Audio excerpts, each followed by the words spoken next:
Outside in rainforests, there's tons of random objects like this rock, which when you flip them, you'll find life you would have never known existed. This first one just had a bunch of random insects, but in this video, I'll be flipping 100 different rocks in the Puerto Rican rainforests, find all sorts of weird lizards, venomous spiders, and even crazy snakes you've never seen before. However, right now, I'm still pretty close to a city, but as I travel deeper and deeper into the rainforest, the animals get cooler and cooler. And maybe at the end, we'll even be able to find extremely rare ones. And so I made my way over to object number 2, and literally right under the piece of wood was this insane alien looking creature. They're called tailless whip scorpions, and I've actually made entire videos about keeping these guys as pets. It's crazy we already found something this weird and rare, and so I continued exploring. Eventually I came across object number 3, which underneath had this weird looking white worm thing. But in fact, this is not a worm at all. It's a baby beetle. Basically, over time, these little larvas will start to mutate and eventually will break out of their shell and become a beetle. And this one is absolutely massive, so it's probably gonna turn into some giant mutant rainforest beetle with a massive horn. Hopefully we'll find one of those later, but anyways, I went and flipped rock 4, which had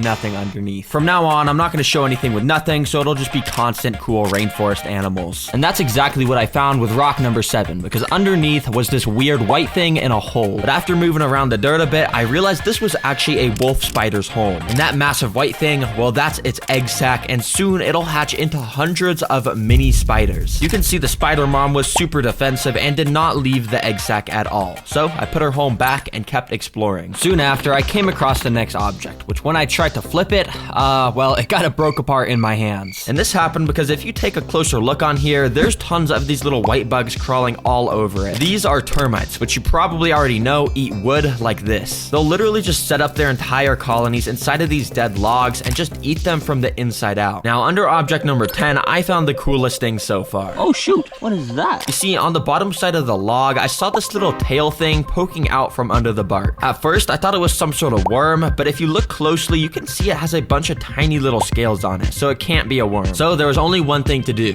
get out the backpack. You see, in the backpack, I've packed tons of items to be able to interact with the wildlife out here. And the first item we're taking out is these tweezers. Using the tweezers, I started to peel back some of the bark on the log until I eventually revealed the animal. It really looked so much like a worm, but you can tell by how it was slithering around that it was actually a snake. These are called Brahmini blind snakes, and they're the smallest species in the whole world. Basically, this species spends their whole life underground just like worms do. And a fun fact about them is they're all female. Basically, they have the ability to clone their genes into an egg, and that's how more snakes are born. So if you ever see one of these in the wild, just know it has the same exact genes as this one does. It's pretty